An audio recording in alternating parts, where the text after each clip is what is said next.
Vamos começar a nossa conversa aqui com uma historinha que eu vou contar. Vamos imaginar assim, vamos imaginar que é uma segunda-feira. Vamos escrever aqui.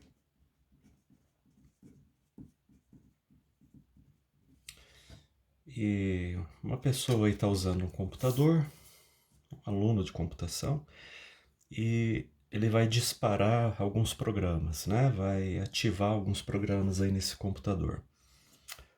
A gente já viu como que funciona a compilação, como que os programas são construídos. Vamos começar a pensar a respeito de como eles funcionam. A gente vai ter que trazer esses programas para a memória RAM. E então vamos desenhá-la aqui.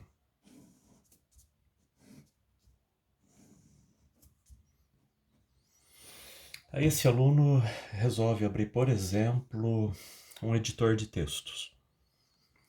A memória, a gente lembra, é numerada, não é isso? Ela é endereçável. Então, cada byte que a gente vai trazer, lembra, o programa executável está lá no disco. A gente vai ler aquele arquivo que o compilador preparou, a gente traz ele do disco para a memória para daí fazer a execução, não é isso? Por que que a gente executa na memória? Por que que eu já não executo direto do disco? Por que que eu vou me dar esse trabalho de trazer ele para a memória? Você sabe, a memória funciona de um jeito muito mais rápido. Então, se a gente tivesse um laço, né, um laço while, um laço for, e eu ficasse girando em algumas localizações ali, executando uma instrução repetidamente, é claro que é melhor fazer isso na memória RAM do que a cada vez eu ter que ir no disco puxar a instrução. Esse fato de que o periférico, lá, o disco rígido é lento, vai nos acompanhar ao longo de todo o tempo em sistema operacional.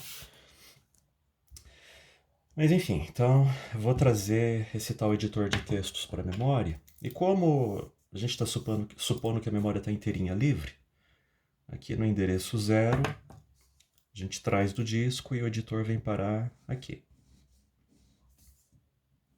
Joia. Algo mais ou menos assim. E é código binário. Né? O que a gente tem aqui dentro é um conjunto de instruções de CPU que já foram compiladas. A gente olha para isso aqui, é uma massa de números que só a CPU entende. E daí a CPU começa a execução disso aqui. Eu vou desenhar a CPU aqui no cantinho. Eu pensei nisso agora. Eu não tinha pensado na CPU quando eu comecei a fazer o desenho, mas eu vou colocá-la bem aqui no cantinho, porque é a segunda parte da história que vai nos interessar mais. Mas tudo bem, vamos botar ela aqui, CPU, e a CPU vai executando o programa então, né? Para executar o programa, como a gente vai executar linha por linha de código, ou seja, a gente vai executar instrução por instrução da CPU, da instrução por instrução do programa, a CPU tem que continuamente, digamos assim, apontar qual é a instrução que está sendo executada, né? A CPU vai na memória RAM, puxa uma instrução e executa. Vai na memória RAM, puxa outra instrução e executa, e assim por diante. Então é como se ela tivesse um ponteiro aqui, indicando o que ela vai executar, tá certo? E esse ponteiro, na verdade, é um registrador. É importante eu colocar ele aqui já, embora não tivesse bem no meu script. Existe um registrador, uma caixinha dentro da CPU, como se fosse uma variável. Tá? Isso aqui você deve conhecer de arquitetura, organização de computadores. Se isso aqui está sendo estranho para você, talvez fosse o caso de pausar o vídeo e procurar esse assunto. Tá? Vai ser melhor você entender bem esse registradorzinho. Eu vou falar agora, mas se ele for novidade, enfim, pensa em pausar o vídeo aí. Olha lá, eu tenho um registrador dentro da CPU que guarda o endereço da instrução que está sendo executada. E a cada vez que vai executando uma instrução nova, esse registrador vai descendo, né? Então, endereço 0, endereço 1, endereço 2, etc, etc, etc. A gente vai dar um nome para esse registrador. Ao longo do curso, eu vou chamá-lo de registrador IP. Essa sigla vem de Instruction Pointer. Dependendo do livro, ou dependendo até da CPU, você pode encontrar outros nomes. Aqui eu sempre vou usar IP. Então pronto, a gente já tem tudo montadinho aqui para funcionar esse programa, esse editor de textos. Vamos deixar marcadinho aqui que esse aqui é um editor. Vamos botar Word, tá bom? Feito. Trouxe o editor para a memória, endereço 0, cravo o registrador IP lá e deixa a CPU rodar, né? Aí vai. Instrução 0, instrução 1, instrução 2, instrução 3. Belezinha, tá funcionando. Aí esse aluno aqui, lembra que a história era de um aluno que estava fazendo isso? Ele agora resolveu abrir também um navegador, tá bom? Ele quer dar uma olhada na internet, pesquisar algumas coisas e tal. Só que daí vai acontecer o seguinte, né? A memória já está parcialmente ocupada. Eu já coloquei o editor aqui. O que o sistema operacional vai ter que fazer, quando o aluno pedir para executar o navegador, é colocar ele no próximo espaço livre. E aí tudo vai depender do tamanho do editor aqui na memória. Eu vou fazer de conta que esse editor aqui ocupou, vamos chutar um número aí, 3.000 bytes, né? Do 0 até o 2999. Então, a gente vai ter o endereço 3.000 livre, ou seja, a partir do endereço 3.000. E aí o navegador vai cair aqui, então. E vamos supor para a nossa história, já já você vai entender o porquê, eu vou supor que o navegador é menorzinho. Afinal, cada programa tem um tamanho diferente, né? O Word é um programa com um rio de recurso e tal. Vamos supor que o navegador ocupa um espaço menor. Mais tarde, durante o curso, a gente vai ver umas coisas diferentes aí sobre a ocupação de memória e programas, tá? Mas aqui agora, vamos considerar que é assim. E que aqui eu tenho um navegador, então. Vou botar um browser aqui, genérico. Feito. E, lógico, quando for executar o navegador, o registrador IP aponta para lá, vai executando essa coisa toda. Joia. Essa aqui foi a história da segunda-feira. Vamos ver a história da terça-feira. O que será que vai acontecer no dia seguinte? Então, vamos desenhar a memória de novo.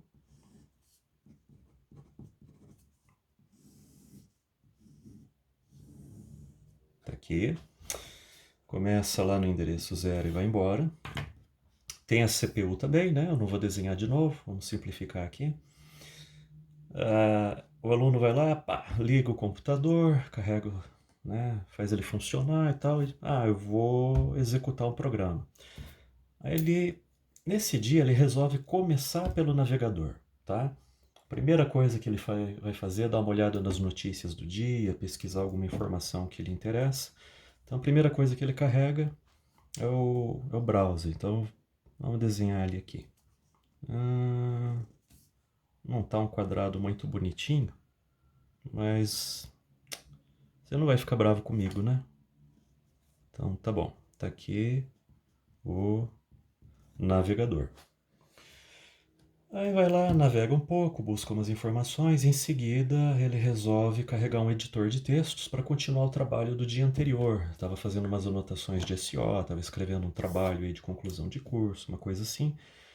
Então, da mesma maneira, o sistema operacional vai carregar o editor no próximo espaço livre. Vamos fazer assim. O editor era um pouquinho maior, né? Então, vamos fazer ele mais compridinho. É o mesmo editor lá, vamos fazer de conta que é o Word, que isso aqui é o Windows. Joia. E, faltou os endereços. Tá, como o navegador era mais curtinho, eu vou imaginar que ele vai do 0 até o 999. Então aqui vai ser endereço 1000, tá bom? Pronto. E essa é a historinha, né? Não é legal? Então, aí você fica olhando pro vídeo e pensando, tá, André, você não tem uma historinha mais interessante para contar? Hoje não. Hoje essa história aqui já é muito legal, sabe por quê? Porque do jeito que está esquematizado aqui, isso aqui é uma coisa que acontece todo dia, não é verdade? É história de alguém que ligou o computador e fez isso aqui. A gente vê isso toda hora, você faz isso na tua casa, eu faço na minha, a gente faz na universidade, no trabalho. Porém, se a gente pensar no vídeo anterior a respeito de compilação, isso que está mostrado aqui agora é impossível. Essa coisa que eu acabei de mostrar, essa historinha boba, não pode acontecer. É impossível eu fazer isso em função do que nós discutimos na aula anterior, no vídeo anterior a respeito de compilação de programas.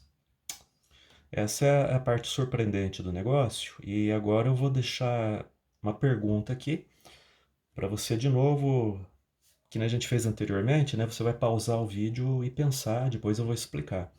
Mas se você entendeu bem o vídeo anterior, você deveria ser capaz de olhar para isso aqui e de repente chegar a essa conclusão.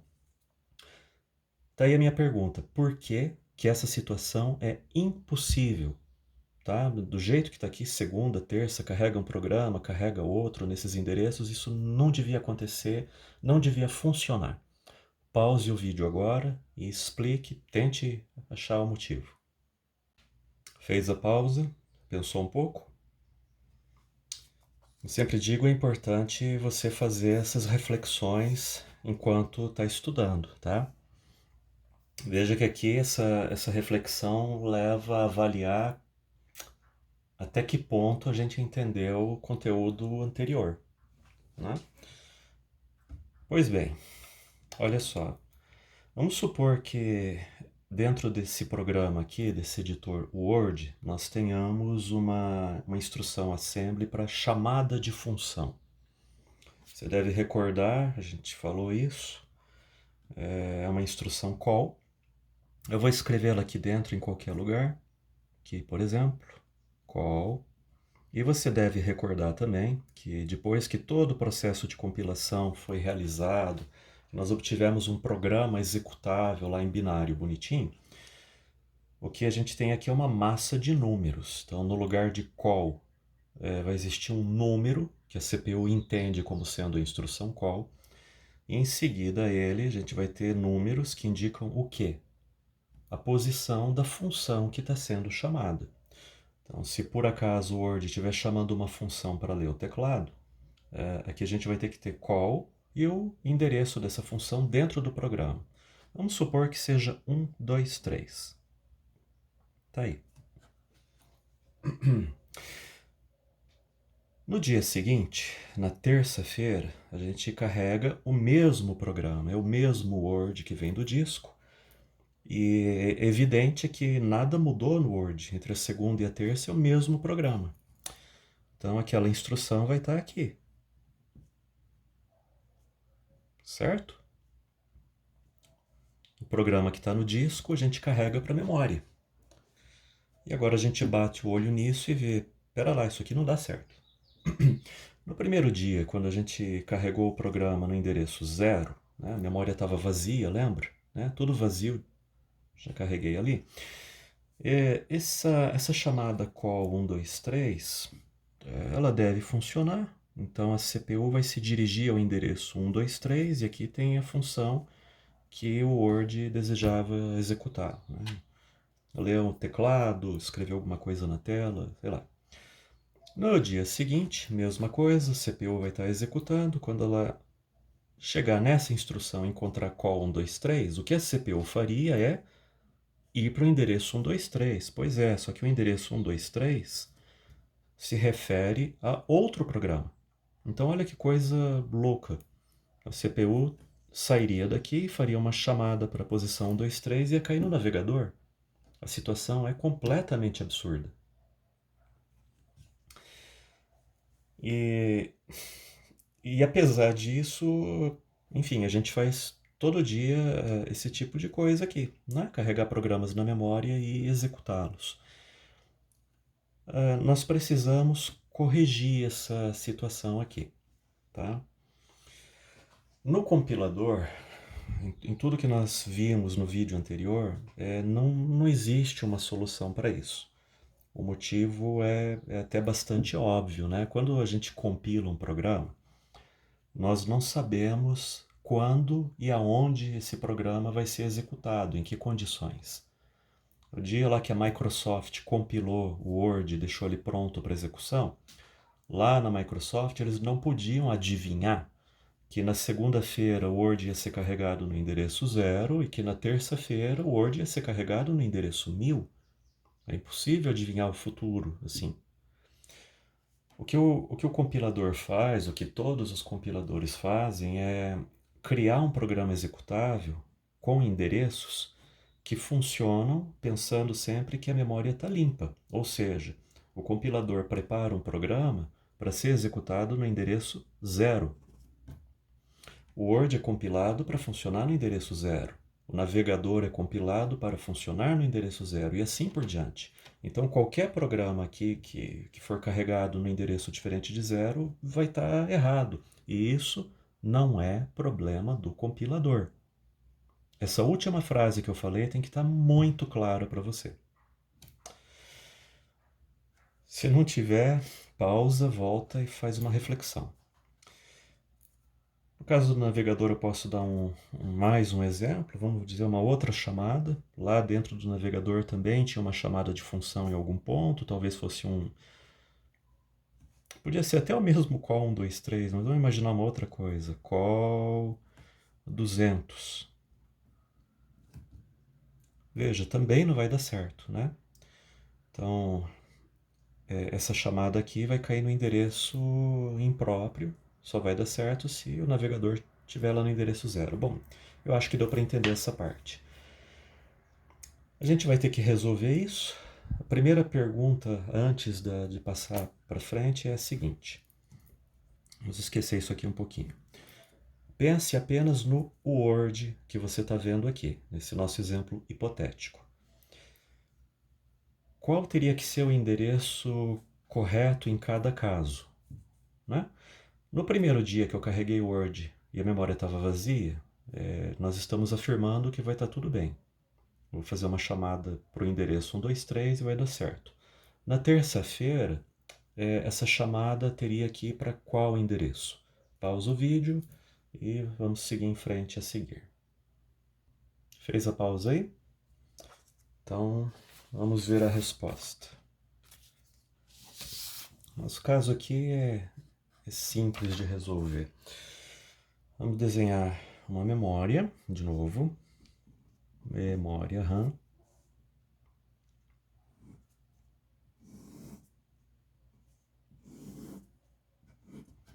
Outra vez, quer dizer, dessa vez vamos fazer a CPU mais direitinho aqui. Dentro da CPU vai ter o registrador IP, certo? E o IP sempre é um endereço, né? Então, é um ponteiro para uma posição de memória. E nós vamos carregar programas em posições diferentes. Talvez eu carregue ele na posição 0, talvez eu carregue na posição 300. Eu vou colocar uns números redondos aqui, só para facilitar a nossa conversa. Vou colocar aqui de 1000 em 1000.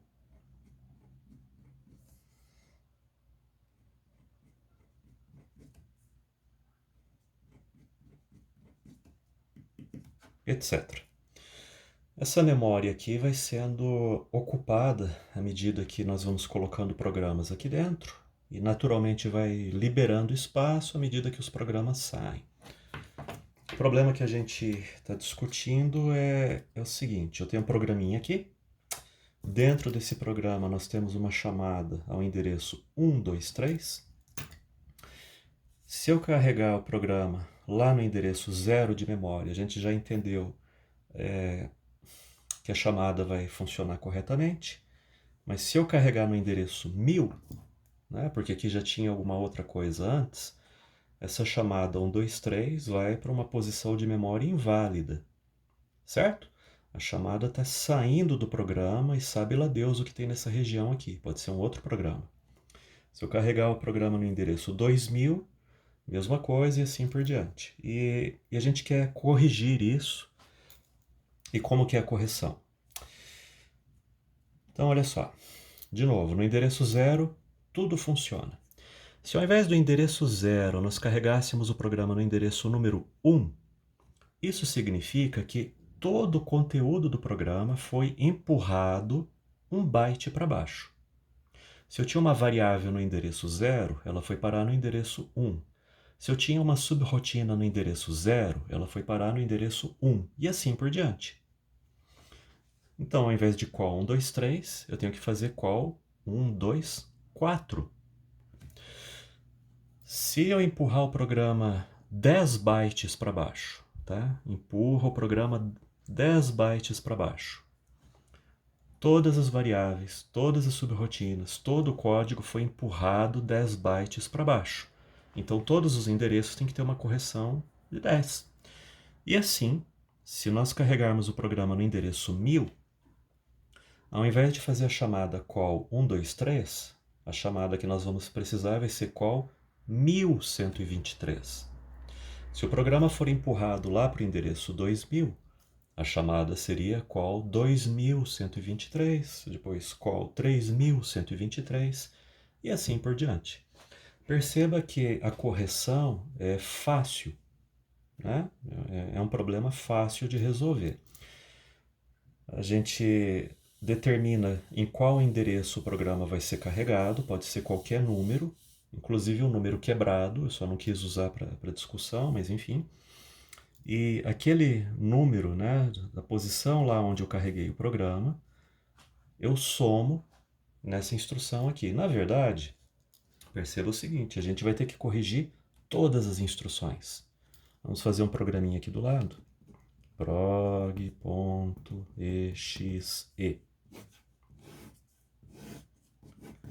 Aí esse programa aqui tinha uma variável x, né? Essa variável lá dentro do programa está no endereço 50. Esse programa tem uma função f, e essa função está no endereço 123, dentro do executável, tá? O executável é isso aqui, lembra? A gente puxa ele do disco. Vamos desenhar o disco também. Vamos desenhar. Pronto, isso aqui é o disco rígido ou SSD do seu computador. Para executar o programa, a gente puxa ele para cá. O que mais? Tem uma variável no endereço 50, uma função no endereço 123, tem uma outra função 2 aí no endereço 300, etc. Quando a gente traz isso para cá, né? Só para frisar bem, eu sei que você já entendeu, mas vamos deixar isso aqui bem clarinho.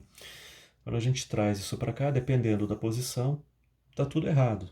Então, se tiver uma instrução para incrementar a variável, seria algo mais ou menos assim, ó, incremente o endereço 50. Chamada de função, call 123. Chamada de função, call 300. Vai ficar tudo torto, tá? Se eu carregar no endereço 1000, aqui ao invés de incrementar a posição 50, nós temos que incrementar a posição 1050, que vai ser o lugar que a variável vai estar aqui. Né? Lembra? Empurrou todo mundo 1000 para baixo. E assim por diante. Call 1123, call 1300. Feito? A correção é muito fácil de fazer. Quem faz a correção é o sistema operacional. Afinal de contas, é o sistema operacional que gerencia a memória e é o sistema operacional que conhece o que está acontecendo na segunda e na terça-feira, em função do que o usuário carregou na memória ou não. Tá? Para fazer essa correção, agora a gente vai cair numa outra situação. Vamos ver aí no próximo desenho. Pronto. Vou desenhar mais uma vez o programa, né? A gente vai dar um zoom no programa agora. Programa.exe.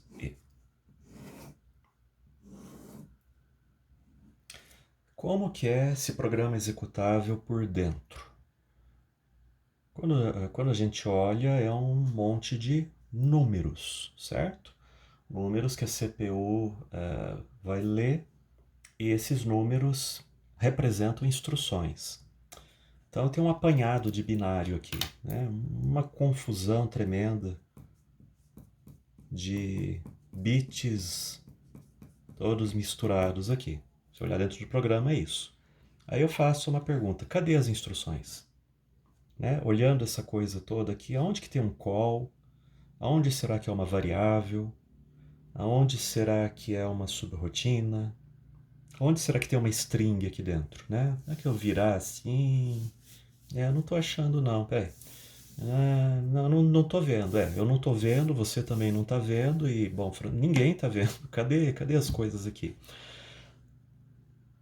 Como que a gente vai saber... veja, aqui tá bonitinho, ó, call 1, 2, 3, lembra? E para fazer a relocação, nós mudamos esse número. Tá, mas cadê a instrução call aqui? Eu não consigo enxergar. Esse é o problema que nós temos que resolver. Uma maneira de tratar isso talvez fosse a seguinte. O sistema operacional poderia varrer isso aqui, fazer uma espécie de execução simulada, né, e sair detectando as instruções. Você começa no endereço 0 e sai olhando byte por byte até descobrir, não, olha, aqui tem uma instrução ou não, tal, mas isso seria extremamente ineficiente. Seria mais bacana se a gente pudesse deixar isso marcado, né? Imagina que eu tenho um spray, aí eu vou lá e marco, ó, faço uma mancha, ó, isso aqui é uma instrução, isso aqui é uma outra instrução, essa aqui é uma instrução de chamada, então tem um endereço. Essa aqui é uma instrução que incrementa uma variável, tem um endereço. E a gente sai fazendo marcas assim. A gente não consegue, o compilador não tem um spray para sair marcando com tinta. O que o compilador poderia fazer para deixar marcado os pontos que precisam fazer a relocação? Pausa o vídeo, 10 segundos para você encontrar uma solução. Isso é uma pergunta de programador para programador. Pensa num jeito. Achou o método?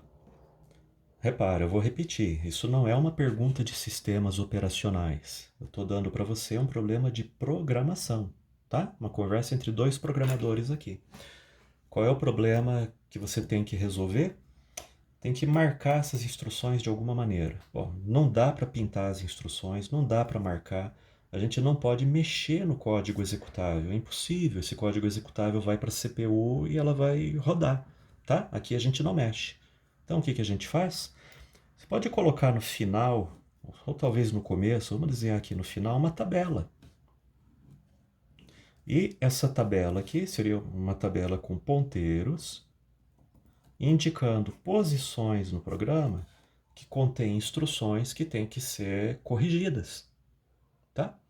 E está resolvido, então é uma espécie de pintura virtual, né? Graças a essa tabela aqui, é como se eu tivesse pego um spray, vou marcando as posições do programa. Agora ficou extremamente fácil. O que a gente precisa fazer no momento de carregar um programa na memória? Olá, primeiro você carrega o programa na RAM. Segundo, consulta essa tabela aqui. Terceiro, vai em cada posição do programa e corrige o endereço da maneira adequada para que ele possa ser executado. Tá? Esse procedimento de modificar as instruções, então vamos lá de novo para um exemplo. Isso aqui era uma instrução call 1, 2, 3. Aí a gente carregou no endereço 2000, então vai ter que ser call 2123. Joia. Esse procedimento é chamado de relocação. Tá? Acho que a raiz é latim, né? Destruíram a língua portuguesa, mas vamos tentar resgatar um pouco a etimologia das coisas. Isso aqui vem de relocare, né? De colocar num outro lugar. Presta atenção, por favor, porque não é realocação. Alocar é outro verbo, é outro significado. Aqui nós estamos fazendo relocação de código, né? Vamos chamar assim, relocação de código. Quem vai fazer esse trabalho para nós é o sistema operacional, após a carga do programa na memória, e Essa coisinha aqui, esse apêndice que nós incluímos no programa com essa informação tão importante, nós vamos chamar de tabela de relocação. Claro. Mais uma pergunta para você responder, pausando o vídeo. De onde surgiu essa tabela de relocação? Quem é que prepara essa tabela de relocação para nós? Quando que ela é preparada e como? Pausa o vídeo e responda. Resposta: a tabela de relocação tem que ser preparada pelo linker, né? Ou ligador, ou link editor, como você quiser. Não é o compilador, né? Revise o vídeo anterior sobre todo o processo de compilação para entender por que tem que ser o linker que vai fabricar a tabela de relocação. Tá? Se você não souber o motivo, você tem que fazer essa revisão. Bom, acontece porque repara que a gente vai trabalhando cada vez mais detalhe interno e é difícil lembrar tudo, ok? Então não se assuste se você não tiver a resposta, mas faça a revisão se for o caso. A posição dessa tabela de relocação eu coloquei aqui no final de uma maneira arbitrária. Eu não sei onde essa tabela vai estar. De repente o linker resolve botar isso no início do programa, em um cabeçalho. Tá? Pode ter um cabeçalho de informações aqui, não sei. Aí já repara numa coisa. Então, vamos supor, se no Windows a tabela de relocação está no final, talvez lá no Linux ou no Android a tabela de relocação esteja no começo. A forma de fabricar um programa não precisa ser igual. Tá? Cada sistema operacional pode ter uma disposição, ou seja, um layout de executável diferente, distinto. Então, isso já seria talvez uma primeira explicação, uma primeira possibilidade aqui para responder a primeira pergunta do nosso curso aí, que é por que um programa de Windows não funciona no Android e vice-versa. Tá? A construção interna aqui não necessariamente vai ser igual. Né? Isso seria um motivo. É lógico que o Android normalmente funciona com uma CPU aí, CPU ARM, enquanto o Windows usa CPU Intel x86, e aí já destruiu tudo porque o código é diferente. Mas aí é outro motivo ainda, né? Se não, pronto, formato interno do executável já é uma razão também. Feito até aqui, vamos continuar, tem mais coisa nesse vídeo para a gente estudar. Vou fazer um novo desenho para a gente aqui. E que vai ser assim. Vamos colocar aqui a memória. A memória. Faz assim. Faz assim. Faz assim. Meio tortinho e continua, né? A memória é um espaço grande. Vamos deixar desse jeito e ela continua para cá. Vou colocar a CPU também. CPU. Tá. Tum. Dentro da CPU, vamos colocar lá o registrador IP.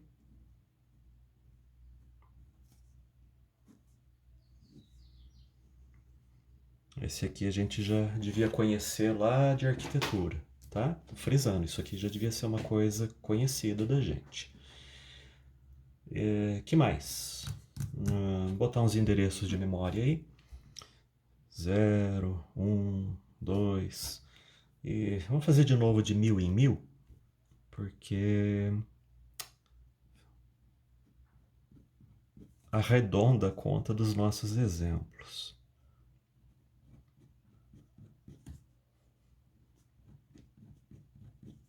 Etc.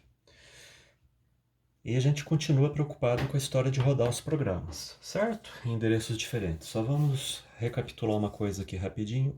Carreguei um programa na memória, joia? Se eu carregar no endereço 0, posso sair executando tranquilamente, né? O programa ocupou todo esse espaço aqui. Foi carregado no endereço 0, uma chamada para 123 é uma chamada para uma posição dentro do programa. Tá tudo certinho aqui, né? Se esse programa cair por acaso no endereço 1000, porque aqui em cima já tinha coisas aí na memória, a chamada vai ter que ser corrigida usando todo o maquinário que a gente estudou anteriormente no vídeo. Ao invés de qual 123, vai ser qual 1123. E assim por diante, né? 2000, 3000, etc, etc. Além disso, vamos trazer um desenho anterior aqui, que é este. Recorde que todas as instruções do programa têm que ser corrigidas, todas elas, né? Então, carreguei, vamos usar essa figura de novo. Carreguei o nosso programinha no endereço 2000. Então, tá bom. Ao invés de call 123, vai ser call 2123. Ao invés de call 300, vai ser call 2300.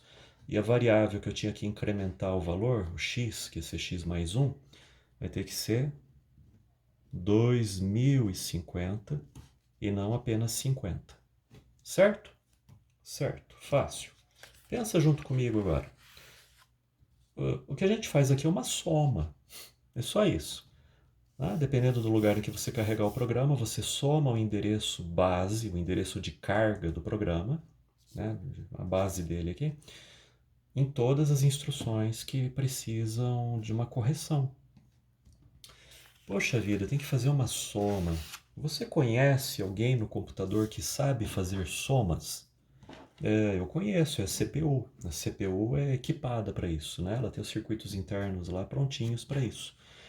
A gente podia, então, deixar essa tarefa de correção nas mãos da CPU. Ao invés de eu ter que corrigir o código aqui internamente, eu podia partir de um outro princípio, que é o seguinte. Carregou o programa no endereço 2000? Carregou. Tá. Avisa a CPU. Você chega para a CPU e diz, olha, CPU, o programa foi carregado no endereço 2000. Aí a CPU vai pensar do mesmo jeito que nós, né, olhando para a situação, ela vai dizer, então tá. Quer dizer, toda vez que o programa quiser alguma coisa, eu somo 2000 no endereço que ele me fornecer. Ele quer uma variável, a variável está 2000 bytes para frente. Quer chamar uma função? A função está 2000 bytes para frente. Não é? Só tem que avisar a CPU e a CPU tem que ser capaz de fazer isso. Pois bem, existem CPUs equipadas para fazer isso. A gente avisa a CPU o endereço de carga e ela se vira fazendo o cálculo. Para isso, a gente cria um segundo registrador. Né? O pessoal lá que fabrica CPUs faz essa gentileza para nós em sistemas operacionais e cria um registrador específico para isso. Vou dar um nome genérico, porque existe muita coisa de arquitetura diferente. O IP é um nome até que quase genérico, mas o que eu vou escrever aqui é genérico mesmo, tá? Dependendo da CPU muda. Nós costumamos chamar de base. Tá ok? Registrador base da CPU. E dentro do registrador base, então, a gente coloca o endereço aonde o programa foi carregado. E a CPU resolve o resto para nós. Carregar, por exemplo, lá no endereço 3000, então a gente vem aqui no registrador base e escreve 3000. Voilà, tá?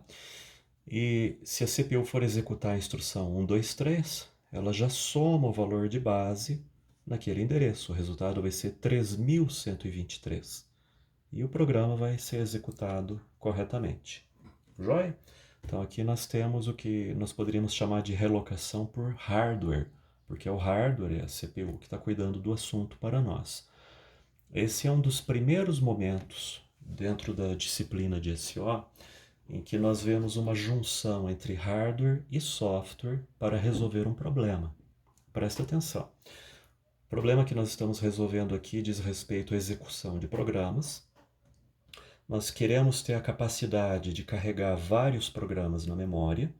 Por causa disso, a gente esbarrou no problema de relocação. E a gente acabou de ver uma forma de resolver o problema de relocação, que afinal de contas é um problema que diz respeito à execução de código, à construção do código pelo compilador. E a gente viu uma forma de resolver usando hardware. Tá? Vão existir outros exemplos ao longo do conteúdo de sistemas operacionais em que nós precisamos trabalhar conjuntamente o software, ou seja, o sistema operacional, e o hardware da máquina para obter uma solução. Tá ok? A gente está quase completando esse vídeo, tem mais um assunto importante para a gente discutir. Vamos para uma próxima figura, então. Vamos desenhar. Eu gosto de desenhar de novo, porque daí você vai acompanhando a explicação passo a passo. Eu acho mais bacana do que mostrar um slide pronto. Nem sempre fica tão claro. Aqui a nossa memória RAM. Vamos colocar a nossa nova CPU, uma CPU mais moderninha aí, que já tem mais um registrador. O primeiro registrador é o IP. Você já conhece, já sabe para que serve. Segundo registrador, base. Você acabou de conhecer, já sabe para que serve também. Vamos botar uns endereços aqui. 0, 1000, tá, mais um. 2000 e por aí vai.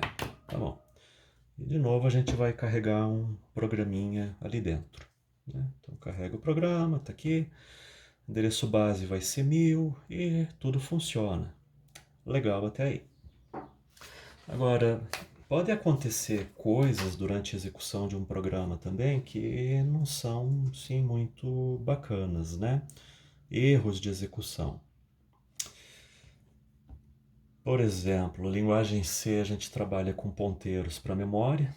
Ponteiro é um baita de um recurso. Ele permite fazer certos ajustes aí, certas coisas de acesso à estrutura de dados que podem ser mais velozes do que fazer de outra maneira, como a indexação de um array, né? Indexação de um vetor. Só que ao mesmo tempo, esse recurso de ponteiro tem um problema. Vamos tentar dar um exemplo aqui. Vou criar um ponteiro. Vou fazer um exemplo meio forçado, tá? Meio absurdo, mas tudo bem. Criei um ponteiro P. Aí eu faço isso aqui. E em seguida eu faço isso aqui.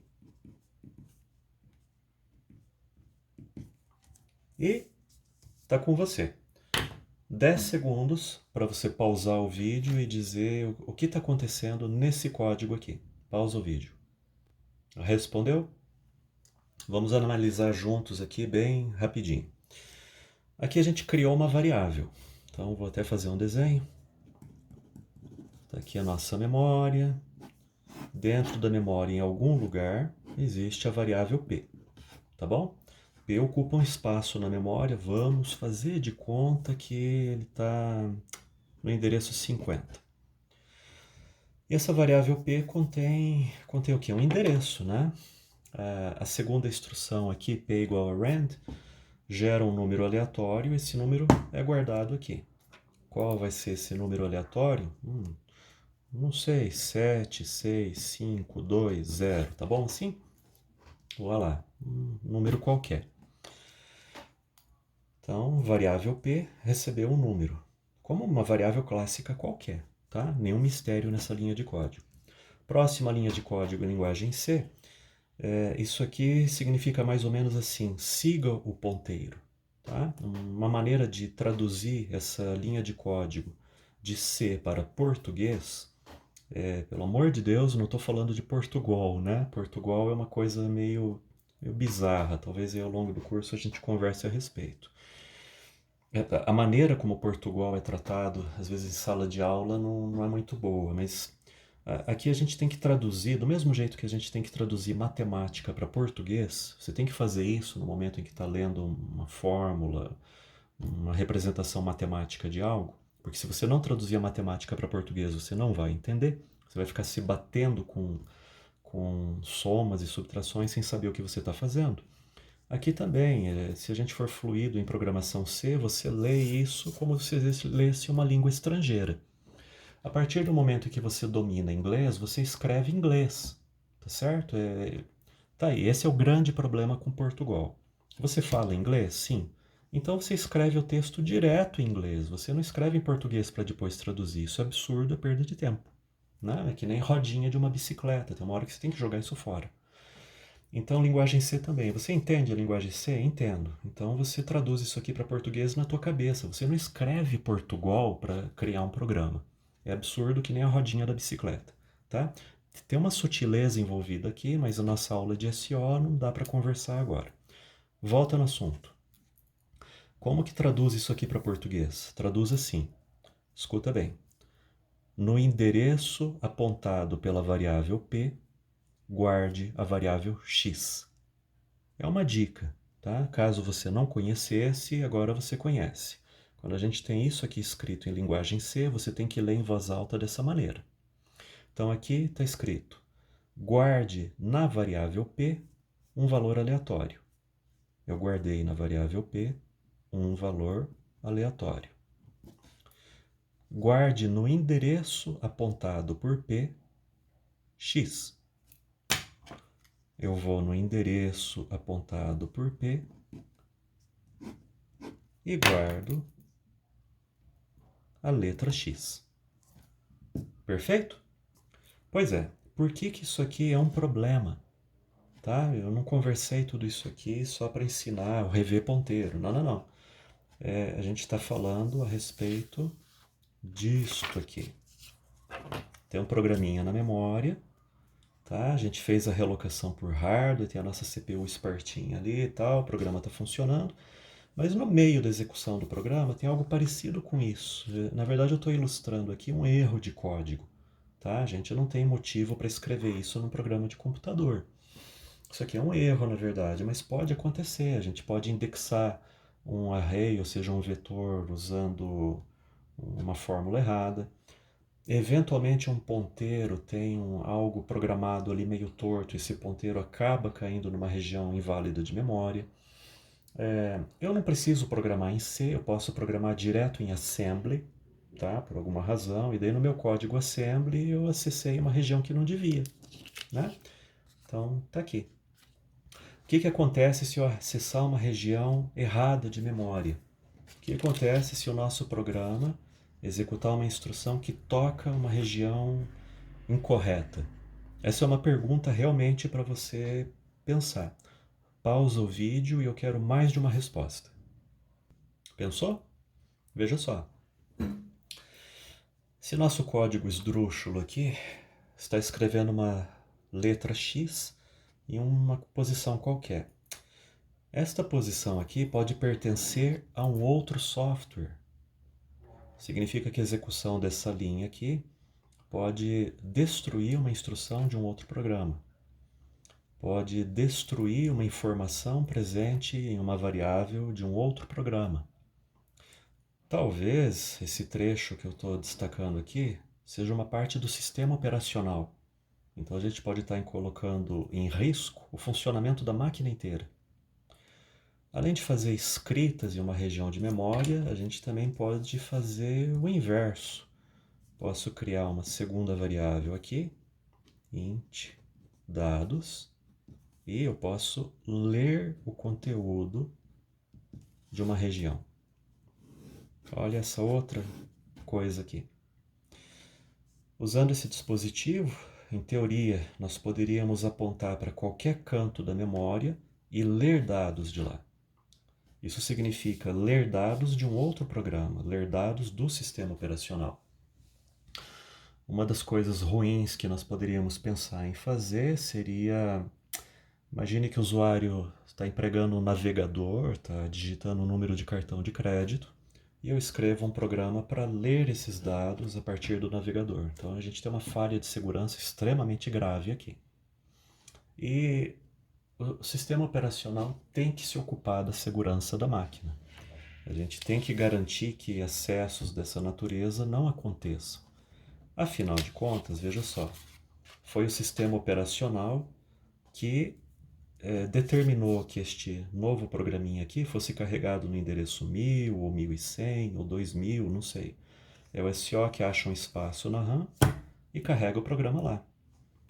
Então, automaticamente, o fato de um endereço ser inválido ou não está relacionado com essas decisões do sistema operacional.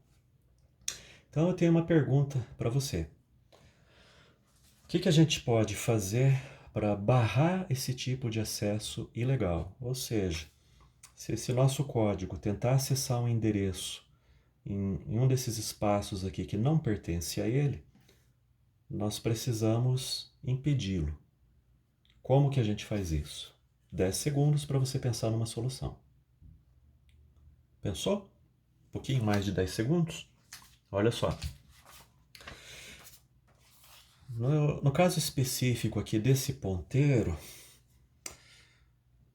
talvez a gente pudesse pensar no compilador, mas isso é meio complicado. Deixa eu ver aqui uma folha em branco.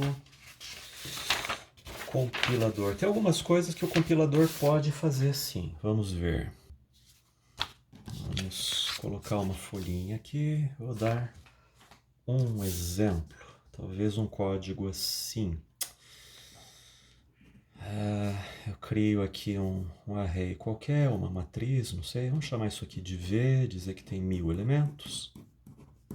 Tá? E depois eu faço alguma estripulia assim.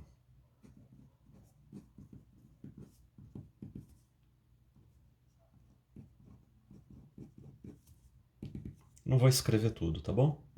Você conhece a sintaxe aí, você imagina o resto. Então, de menos 5.000 até mais 5.000. E aí eu resolvo fazer... Vamos por aqui já. Resolvo fazer alguma coisa, seja escrever nesse array ou ler os dados, pouco importa. Mas o fato é que eu estou fazendo acessos entre menos 5.000 e mais 5.000. Bom, veja, o nosso array aqui só tem 1000 posições. Se você compilar esse código e executar, a princípio não vai dar problema nenhum, tá bom? Porque a linguagem C, por exemplo, não impõe nenhuma restrição. Você é programador, você tem que saber o que você está fazendo. Tá? Em Java, a gente teria um comportamento diferente. Tá? Java, acho que Python também. Essas linguagens, quando gerarem código, apesar que Python é interpretado, né? Mas tudo bem. Java, por exemplo, vai detectar esse tipo de coisa porque dentro do código Java vai incluir um if escondido aqui dentro. Esse if não é você que escreve, não sou eu. O compilador de Java embute isso no código. Ele faz um teste para saber se o acesso aqui está correto ou não. A gente até ganha em um aspecto de segurança, mas por outro lado a gente perde em desempenho. Todo acesso ao array vai ter um if embutido. Né? E no fundo fica a pergunta assim, você é programador, você não sabe o que você está fazendo? Né?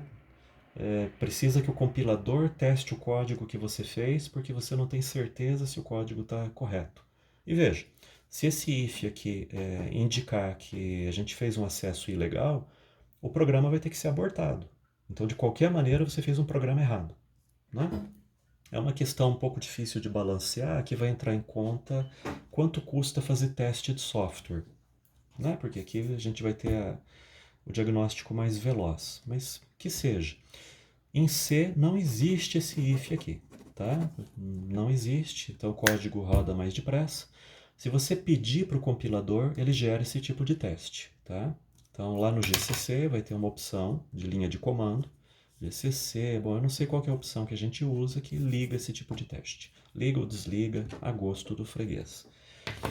Mas pronto, você está vendo então uma situação aqui em que eu posso acessar a memória inválida. Né? E, pior caso, a gente chuta o pau da barraca, escreve código assembly de uma vez. Tá? Pega o montador assembly, escreve código, não usa linguagem nenhuma, já vai direto no binário. E eu quero acessar qualquer região de memória que eu tiver interesse. Pronto, a gente precisa dar um jeito de bloquear isso. Se a linguagem não fizer, eu tenho que ter outro caminho. Vamos ver aqui. Então está aqui o nosso programinha, escrito, por exemplo, em Assembly. E se está escrito em Assembly, ninguém segura ele. Tá? Eu escrevo as instruções, mando acessar qualquer região da memória. E agora? Quem poderá nos salvar? Novamente, pedir para o sistema operacional seria um pouco complicado. Ele teria que varrer o código, ele teria que analisar o que acontece aqui antes de lançar a execução do programa. Entende? A hora que o programa está rodando, o sistema operacional, de uma certa forma, está de braços cruzados. É o programa que está rodando, não é o sistema operacional que está rodando. E se o programa fizer alguma besteira, bom, já foi. Então, uma maneira de resolver isso é voltar os olhos aqui para a CPU e pedir para a CPU fazer um monitoramento.